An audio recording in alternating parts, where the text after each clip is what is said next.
Om Burbuah Swa Tatsavitur Varenyam Bargo Devasya Dhimahi Dhyo Yona Prachodayat. Om Burbuah Swa Tatsavitur Varenyam Bargo Devasya Dhimahi Dhyo Yona Prachodayat.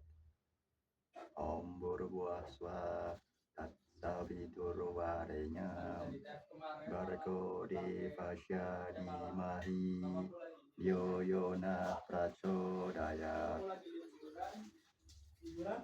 Om Trayambakam Yajamahe Sugandim Pustivardhanam Urvarukamiva Bandhanan Mrityo Marsya Mamretat. Om Trayambakam Yajamahe Sugandim Pustivardhanam Urvarukamiva Bandhanan Mrityo Marsya Mamretat. Om Trayambakam Yajamahe Sugandim Pustivardhanam Urvarukamiva Bandhanan Mrityo Marsya Mamretat. Om Asta Mahabhayaya Sarva Deva Sarva Sanjata Sarva Varnaya Namah. Om Atma Rasaya Sarvato Minasaya Menasaha. Om Asta Mahabhayaya Sarva Deva Sarva Sanjata Sarva Varnaya Namah. Om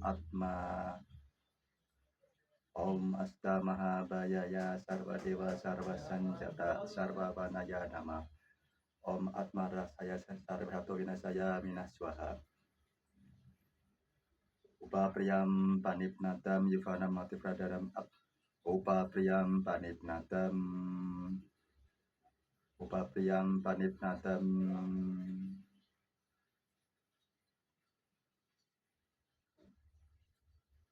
Upa Priyam Panipnatam Yuvana Mati Pandanan Betan Upa Priyam Panipnatam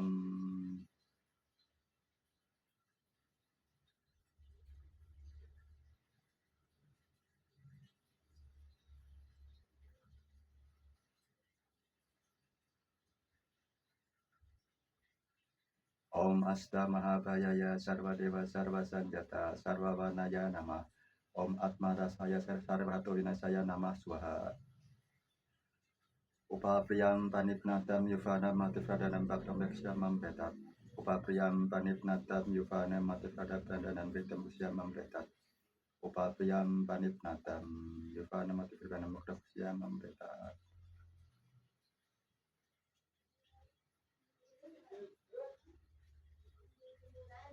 Om Namah Shivaya, Om Namah Shivaya, Om Namah Shivaya. Astungkare Rahayu Swaha Swaha Swaha.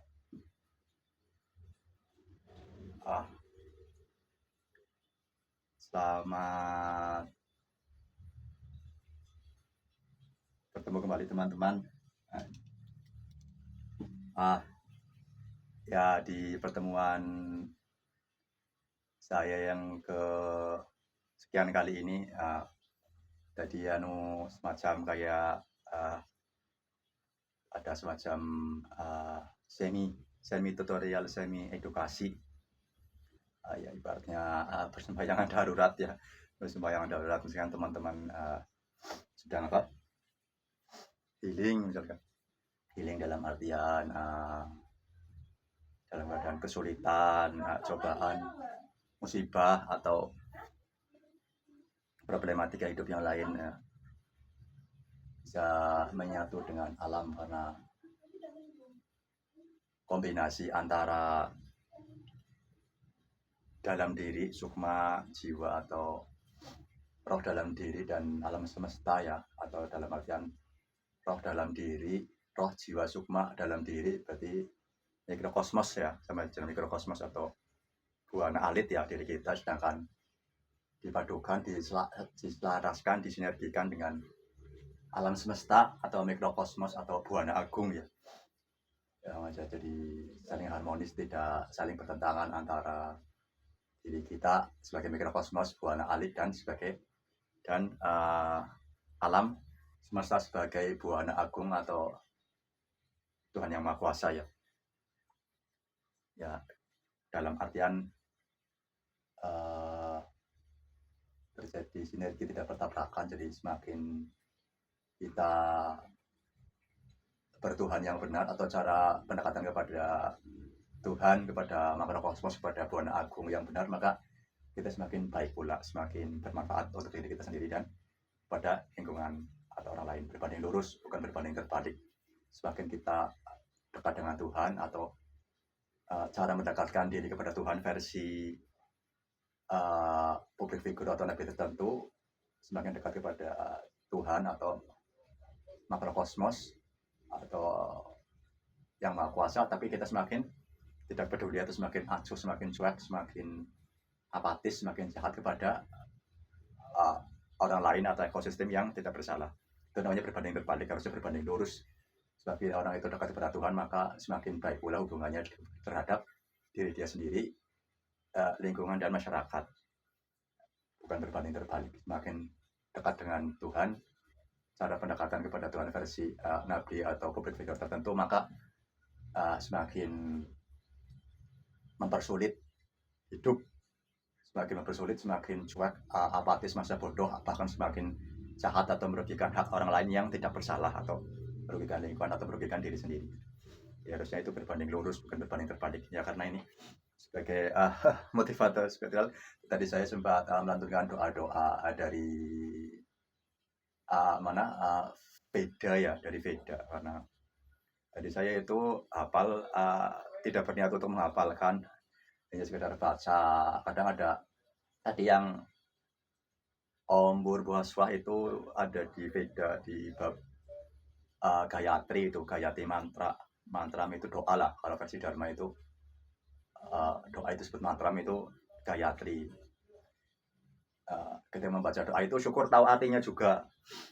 Jadi itu apa bahasa apanya namanya tadi saya bahasa Sanskerta atau bahasa aslinya, kemudian tahu juga artinya memang bagus itu untuk pencerahan, untuk bermeditasi, bertapa ibaratnya ya.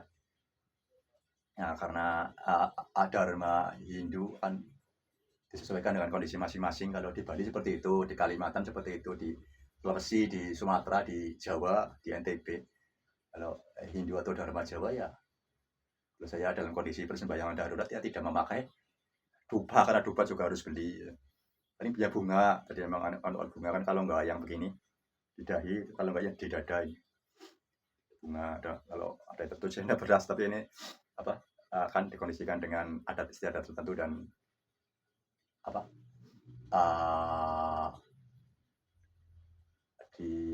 dengan kebudayaan asli, kan karena Jawa, terutama Jawa Tengah itu sudah ada kapitawan kejawen ya, kapitawan kejawen Dharma Hindu dipadukan, jadi antara itu sama-sama bermeditasi, sama-sama sering bermeditasi atau berpuasa tirakat weton atau kalender, pakainya kalender pasaran, kan Pon Wage Kliwon, atau juga buku dengan buku yang bersangkutan karena kejawen Hindu, kejawen Dharma. Dan tadi doa-doa tertentu, misalkan tadi Gayatri mantra, kemudian yang tadi Om Trayambaka Miyajamahe Sugandi Bustivardhanam itu Mertunjaya mantra ya. Mertunjaya mantra ditujukan kepada makrokosmos, alam semesta lah. Siapapun namanya lah, versi Dharma ada yang namanya Brahma pencipta, Wisnu pemelihara, Siwa pelebur, atau betara-betara yang lain, misalkan Betara Basuki atau Dewi Saraswati dan lain-lain, disesuaikan dengan weton atau wuku kelahiran, karena di weton wuku kelahiran itu ada dewa penyelamat masing-masing sesuai dengan kelahirannya ya. Sering di puasa atau di tirakati, jadi sedikit mengaktifkan sedulur pancer papat, 5 pancer itu ya. Kemudian dari itu ya bagus, Mertunjaya mantra diartikan bagus. Jika teman-teman bingung, lihat aja di Google Gayatri mantra, nanti keluar teksnya dan artinya. Tadi Om Trayambagam Jamaah itu Mertunjaya, Mertunjaya mantra. Ketika jadi Google nanti keluar itu mantranya yang kalimat aslinya bahasa campuran antara India dan Jawa dan Bali, terus ada terjemahannya, ya bagus itu, terjemahannya bagus. Kemudian ada juga tadi Om Astamahabaya, ya saya lupa itu, tapi intinya itu di kitab itu doa mantra di kitab Veda.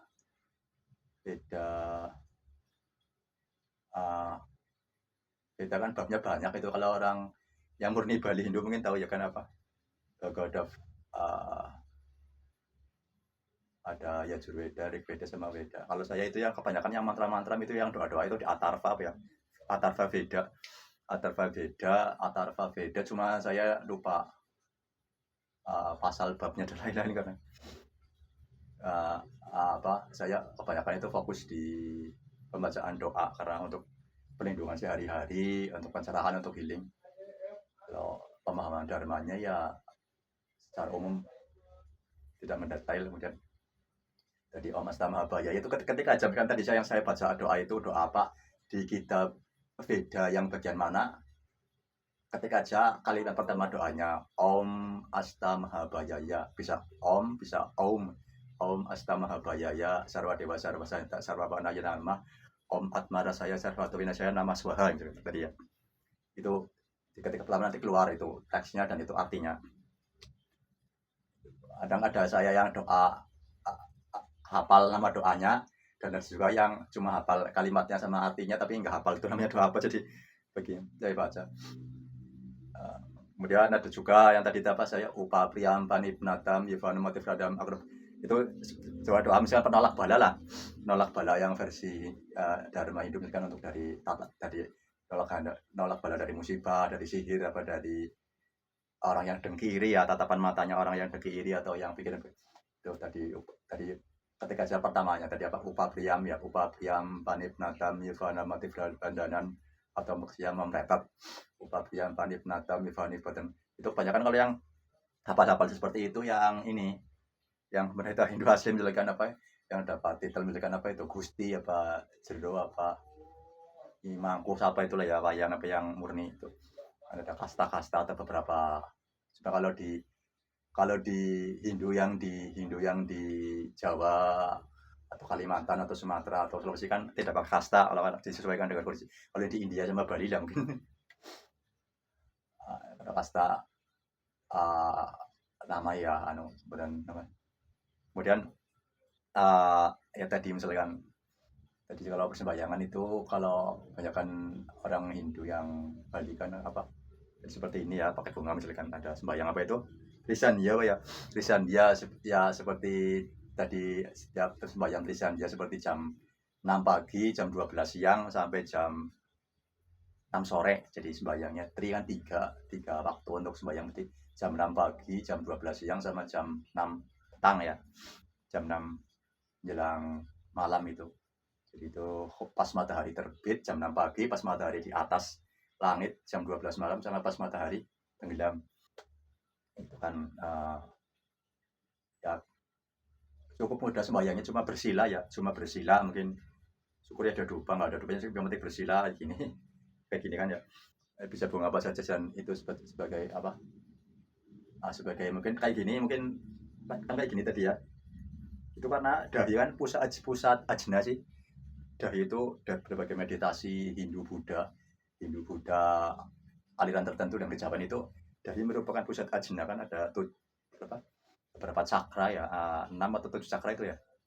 Dari sini cakra mahkota langit, cakra ajna, tenggorokan, dada kan. Jadi sih kurang begitu mendalami, cuma ya tahu sebagian, jadi mungkin ada ada kaitannya sembahyangnya begini. Karena itu pusat ajna juga yang di dada kan, pusat apa itu cakra hati jantung ya. Ya intinya terutama orang Jawa, terutama Jawa Tengah dan Jawa Timur ya. Kalau orang Jawa, kalau Jawa berarti Sunda. Kalau di Jawa Tengah sendiri di daerah mana ini sekitar Kabupaten Banyumas sekitarnya ya, di Jawa Tengah ya, masih ikutnya orang Jawa, suku Jawa, karena kalau ke barat sedikit lah udah perbatasan waktu itu Cilacap, terus Ciamis sudah Sunda. Tapi kalau ini Banyumas ya masih Jawa lah, masih ada pura di sini. masih ada satu pura di Desa Kelinting, Kecamatan Banyumas. Di Desa Kelinting itu masih ada pura asli Hindu itu di. Kalau vihara sih banyak di Banyumas, tapi kalau Purwokerto ya, kalau pura cuma ada satu. Berarti kan ini Banyumas memang masih Jawa belum Sunda ya. Kalau ke barat sedikit, Cilacap, Perbuatan Ciamis itu udah Sunda, dialeknya, dialek cara berbicaranya udah beda, sama kulitnya juga agak beda sama gestur atau auranya.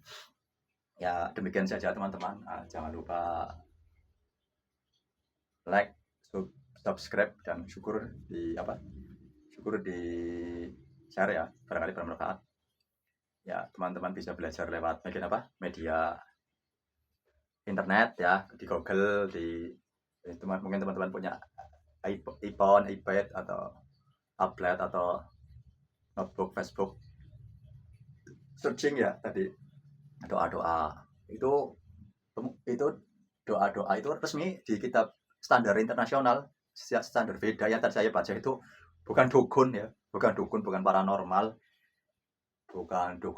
itu atau buatan sendiri. Itu ada di kitab Veda yang dipakai di seluruh dunia, seluruh Indonesia, seluruh dunia, Hindu India, Hindu mana Malaysia atau Hindu Sri Lanka atau Myanmar, itu pakainya itu Indonesia ya sekitarnya.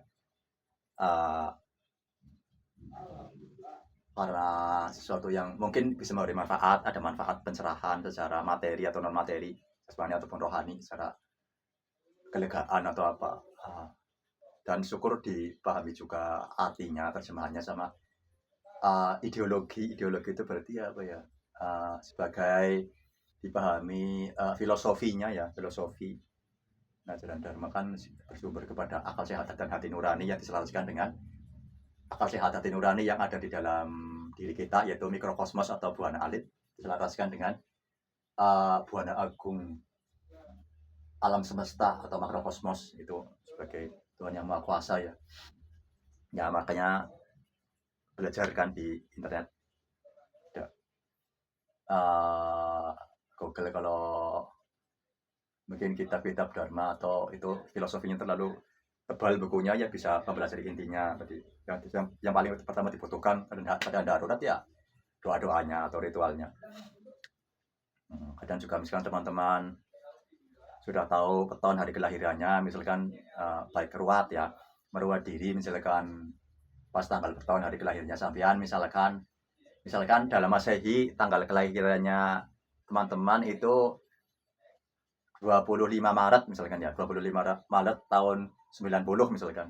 Ya nanti 25 Maret tahun 1990 nanti dicek di Google itu masuknya petonnya apa. Mungkin petonnya ketemu petonnya Kamis Kliwon ya. Ya setiap Kamis Kliwon itu, hari Kamis Kliwon sampean berpuasa peton ya. Berpuasa peton hari kelahirannya sampean. Berarti berpuasa petonnya berarti karena lainnya Kamis Kliwon berarti dari hari Rabu jam 6 maghrib atau jam 6 petang berpuasa sampai jam Kamis jam 6, syukur sampai hari Jumatnya jam 7, karena perpaduan antara kalender Jawa dan kalender wuku Bali atau wuku Hindu. Karena jika kalender Jawa itu mirip kalender Hijriah, pergantian jamnya itu jam 6 maghrib, jam 6 petang. Jam 6 maghrib, jam 6 petang sampai jam 6 maghrib, jam 6 petang hari setelahnya itu kan 24 jam. Tapi kalau pakai kalender wuku Bali yang Dharma Bali itu wuku itu jam 6 pagi. Jam 6 pagi sampai jam 6 pagi 24 jam setelahnya. Jadi bukan kalau yang kalau yang di keraton Jogja Solo kan itu Islam Jawa. Islam tapi dibubuhi Jawa loh. Jadi mirip kayak kejawen murni, mirip Hindu murni, padahal bukan. Orang-orang misalkan keraton Jogja, keraton Solo itu yang ada tulisan-tulisan Jawa, mereka itu Islam sebenarnya. Mereka itu Islam, tapi Islam yang dipadukan dengan Jawa. Nah kalau saya ini menceritakan, mengabarkan kejawen murni yang dipadukan dengan Dharma, entah itu Dharma Hindu ataupun Buddha ya. Kayak gitu. Jadi jangan terkecoh tulisan-tulisan Jawa itu. Kalau dalam budaya keyakinan itu hanya tulisan doang, kayak kadang keyakinan mereka masih muslim ya. Tapi kalau bahkan tidak perlu menampilkan tulisan-tulisan Jawa, tapi ritual dan filosofinya Hindu Dharma kejawen sudah paham, ya bisa dikatakan tidak usah memajang tulisan-tulisan Jawa pun itu sudah Dharma kejawen ya, karena murni segala sesuatu yang baiknya kan yang murni, bukan yang katanya dari nabi atau dari tokoh figur tertentu yang dari luar daerah, dari Arab dan lain-lainnya, murni. Karena waktu itu kan zaman kerajaan-kerajaan dulu, Majapahit, Mataram kuno atau Wijaya kan, orang Hindu, Buddha dan kejawen murni Kapitayan itu bisa berdampingan. Jadi memang sih yang asli di Jawa itu orang semacam kayak Kapitayan ya, kebudayaan Jawa asli, memuja Sang Hyang Taya, belum ada Wisnu Brahma dan lain. Kemudian datang pendakwah atau mengabarkan Dharma Hindu dari India, Buddha dari Nepal, dari Cina itu. Tapi mereka bisa bersatu ketika agama itu bisa bersatu. Dan ketika Raja Majapahit, Sriwijaya, Mataram kuno berkuasa itu, walaupun yang berkuasa itu Raja Hindu atau Raja Buddha ya, raja yang berkeyakinannya Buddha Siwa atau Hindu itu, mereka saling berdampingan, tidak menindas yang berbeda keyakinan, tidak menindas orang. Ketika Hindu berkuasa tidak menindas Buddha, tidak menindas Kapitayan, kejawen. Ketika yang Buddha berkuasa juga tidak menindas orang Hindu, tidak menindas orang kejawen, Kapitayan. Kemudian datanglah pendakwah dari Muslim yang ditumpangi oleh wali-wali dari Turki Utsmani ya, khilafah Turki Utsmani itu ekspansi ke Jawa dengan ya bukan dengan kedok lah, dengan nama alias mungkin ada yang Wali Songo, kemudian Raden Patah dan lain-lain. Ekspansi dia menyerang pertama dengan damai dagang, tapi kemudian menyerang Majapahit dan lain-lain ya.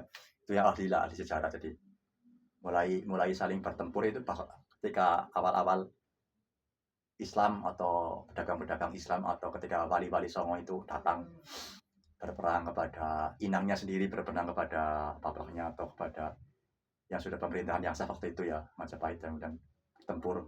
Jadi orang Hindu, orang Buddha, orang kejawen Kapitayan asli itu tidak pernah saling bertempur, tapi mereka mulai bertempur, mulai bertarung itu ketika terjadi salah paham atau perbuatan kekuasaan itu ketika Islam datang lewat Wali Songo, lewat Raden Patah itu, kemudian mulai bertarung antara kejawen Hindu Buddha lawan Islam itu ya, yang versi Wali Songo. Walaupun ya tidak semua orang Islam terlibat peperangan melawan orang Hindu Buddha, seperti mungkin wali dari Islam yang namanya Syekh Siti Jenar itu tidak terlibat pertempuran melawan Majapahit Brawijaya berapa itu 5 waktu itu, karena ada beberapa Islam yang sudah mengenal Dharma sih, versi Islamnya tasawuf lah, sudah tasawufnya Islam itu mirip dengan Dharma Manunggaling Kawulnya Gustinya Islam itu mirip dengan filosofinya Dharma Hindu kejawen Buddha ya. Jadi terutama Dharma Hindu kejawen kan ada di dalam diri manusia ada percikan Brahman ya, percikan pencipta, ada roh atau sukma dari yang Maha Kuasa itu mirip. Jadi beberapa golongan Islam sufi tasawuf itu tidak mau bertarung, tidak mau memperebutkan menumpahkan darah melawan orang-orang Hindu Dharma kejawen karena prinsip teologinya sama. Kecuali waktu itu kan seperti Raden Patah itu yang kemudian membentuk pasukan menyerang Raja Majapahit waktu itu ya, yang sudah lemah emang kekuasaannya, kemudian dan lain-lain. Kemudian mereka berkuasa. Setelah Demak berkuasa, ada kerajaan-kerajaan Islam yang lain seperti Pajang, Mataram Islam dan lain-lain.